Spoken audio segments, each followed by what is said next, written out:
Bismillahirrahmanirrahim. Assalamualaikum warahmatullahi wabarakatuh. Alhamdulillahilladzi adzabanal hazan inna rabbana laghafurun syakur. Asyhadu an la ilaha illallah wa asyhadu anna Muhammadar Rasulullah sallallahu alaihi wasallam wa ala alihi wa ashabihi amma ba'd. Alhamdulillahirabbil alamin. Alhamdulillahi jazahumullahu khaira. Alhamdulillahi jazakumullahu khaira.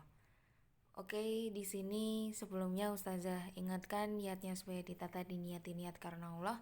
Meskipun kita ini cari ilmu dunia, tapi jika kita niatkan ibadah, insya Allah akan lebih barokah. Oke, welcome to English lesson with me Rizky Azizah. You can call me Ustazah Kiki atau Ustazah Azizah. Oh iya, sebelumnya good morning, how are you today? I hope you are great. Even though we are in the pandemic, I hope it never stressed you out. It would never freak you out too. Jadi semoga kalian tetap sehat, dijaga kesehatannya, makan banyak sayur, konsumsi vitamin dan lain sebagainya. Nah, oke, for this very first meeting kita akan membahas yang namanya Student Learning Contract untuk mata pelajaran bahasa Inggris lintas minat kelas 10. Kita awali dengan topik yang akan kita pelajari di kelas 10 ini. Jadi ada 10 dibagi menjadi semester 1 5 KD, 5 kompetensi dasar, dan 5 KD selanjutnya di semester 2. Gitu. Yang pertama, kita akan belajar tentang blank form atau formulir isian. Kemudian ada necessity of doing something, keharusan melakukan sesuatu. The use of will be, and will have. Penggunaan will be, will have. Correlative conjunction seperti not only but also, either or, neither nor, both and. Recount text focused on famous figure biography atau biografi tokoh terkenal. Sufficiency to do something, to and enough. Event advertisement, iklan acara. Report text relating to technology. Proverb and riddle, peribahasa dan teka-teki. Kemudian yang terakhir adalah song. Nah, untuk pembagiannya nanti lebih fleksibel aja ya, nggak harus yang urut sesuai dengan ini. Kemudian selanjutnya adalah terkait dengan learning activity schedule. Nah, kalian harus tahu nih, dari 10 topik ini itu nanti setiap topiknya dia punya hak berapa pertemuan gitu. Jadi di sini Ustazah sudah susun, jadi setiap topiknya itu dia akan dihabiskan dalam 3 pertemuan.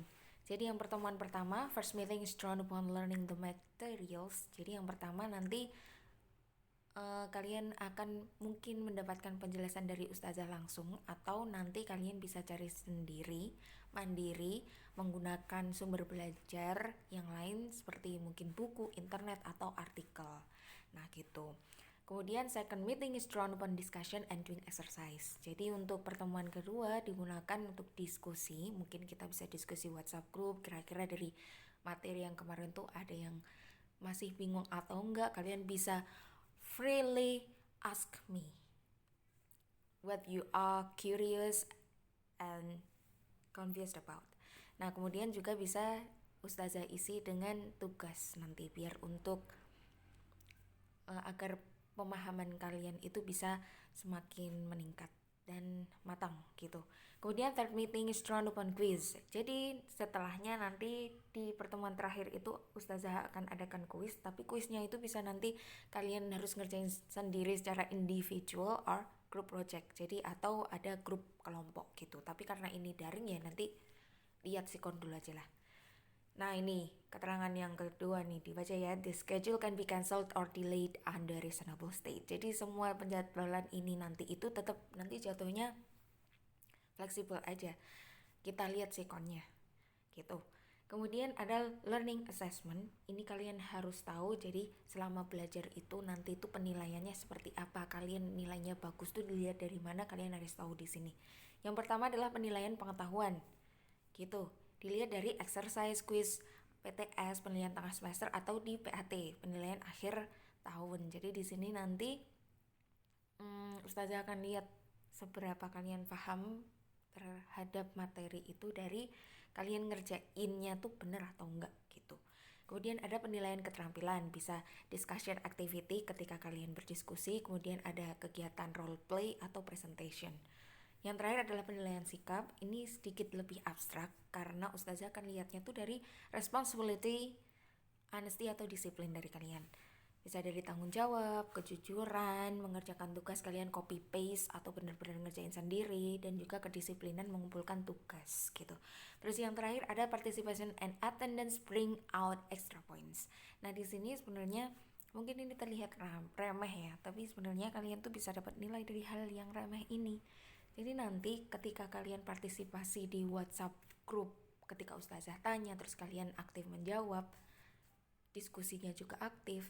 Nah, terus kemudian kehadirannya juga rajin, nggak pernah absen. Nah, itu kalian akan mendapatkan poin tambahan gitu. Nah, kemudian jump to the regulation. Jadi di peraturan ini ada 3 highlighted points. Yang pertama adalah attendance. Di kehadiran, student should be on time. Ya harus ya, jadi ketika nanti kalau jadwalnya jam 7, kalian harus on time jam 7 udah on standby di WhatsApp group gitu. Terus 5 minutes earlier is used for checking students attendance through filling students name provided on WhatsApp group. Jadi untuk di 5 menit awal nanti ustazah insya Allah akan kasih semacam list presensi kalian. Nah kalian di situ bisa tulis nama kalian supaya ustazah tahu kalian itu hadir atau enggak dari list tersebut. Itu di 5 menit awal. Kemudian students should convey logical reason when asking for permission. Nah, ketika kalian pengen izin tidak mengikuti pelajaran, kalian juga harus menyertakan alasan yang logis gitu loh. Mungkin sakit, nggak enak badan, atau alasan logis lainnya. Bukan malas atau nggak ada kuota ya. Terus politeness. Nah, karena kita jamaah, maka kita juga harus yang namanya memperhatikan politeness gitu. Ya, yang pertama ada students should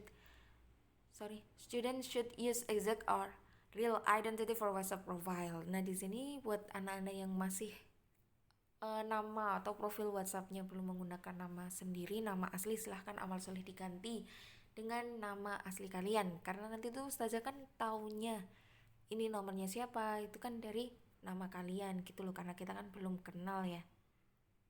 Jadi amal soleh diganti. Terus students should perform good manners, use polite words, no cussing words or improper pictures, images, stickers. Nah, di sini kalian diharapkan bisa berperilaku yang baik, sopan meskipun kita online ya. Karena tuh risky juga, karena online tuh biasanya orang terus seenaknya sendiri, tapi sebenarnya ini adalah kita sekolah.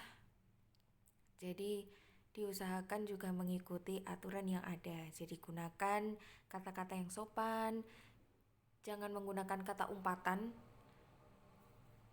dan juga jangan menggunakan stiker atau gambar yang tidak pantas gitu ya untuk di WhatsApp group atau ketika kalian personal message ke ustazah gitu. Terus yang poin ketiga adalah assignment. Students should accomplish every given assignment attentively, clearly, and correctly. Jadi kalian harus menyelesaikan tugas yang diberikan itu dengan penuh perhatian, terus dengan jelas, dan juga diusahakan dengan benar gitu. Yang kedua, students should submit the assignment at the very right time of completion. Nah di sini ustazah harap tuh kalian bisa mengumpulkan tugas itu sebelum deadline-nya. Contohnya ya, misal ustazah kasih deadline jam 12, ya diusahakan sebelum jam 12 atau maksimal jam 12 start kalian udah mengumpulkan ke ustazah. Nah untuk pengumpulan tugasnya di pembelajaran bahasa Inggris ini kalian gini aja, silahkan personal message ke ustazah aja. Nanti kalian bubuhkan juga biodata kalian ya, contohnya cuma nama aja, nama terus kelas berapa gitu, biar ustazah nanti lebih gampang lah ngerekapnya. Terus nih, no cheating in quiz and test. Ketika nanti jadwalnya quiz atau tes di pertemuan ketiga, nah kalian dilarang kelas untuk cheating atau berbuat curang. Nah, dari peraturan tersebut ada konsekuensi yang harus kalian dapatkan. There will be an obtained consequence for those who don't obey the regulation above. The decision of giving consequence relied on teacher or class agreement. Nah, bakalan ada konsekuensi yang akan kalian terima ketika kalian melanggar atau tidak patuh dengan peraturan di atas. Nah, untuk pemberian keputusannya tadi itu bisa bergantung dari ustazah atau dari persetujuan kelas gitu. Jadi be ready if you are atau if you don't obey the regulation, so you have to be ready for the consequence. Nah, di sini ustazah udah checklist. I have reviewed and find acceptable the above learning contract. Di bawahnya ustazah sudah kasih nih, udah sediakan tabel. Yang di samping ini adalah biodata ustazah, ada name, date of birth, gender, address, and phone number. Sedangkan yang di tabel sampingnya itu bisa kalian isi sesuai dengan identitas kalian gitu ya. Nah, seperti halnya kontrak lainnya atau persetujuan agreement, perjanjian lainnya, jadi di bawah ini kalian bisa kasih tempat di mana kalian membaca dan menyetujui kontrak ini, kemudian dikasih tanggalnya, dibubuhkan tanda tangan beserta nama terangnya gitu. Itu sekilas tentang kontrak belajar kita. Nah, sekarang ustazah akan jelaskan terkait tugas. Jadi kita ada 2 tugas untuk pertemuan pertama ini. Yang pertama adalah kalian silahkan dibaca ulang, dipahami kontrak belajar ini. Nanti yang kedua adalah kalian amal solih salin kontrak belajar ini di buku tulis kalian menggunakan tulisan tangan sendiri.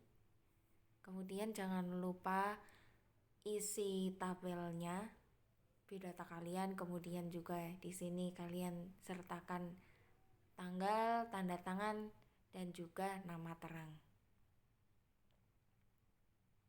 Gitu ya. I actually record this at the very late night because I thought tomorrow I have no time to do this.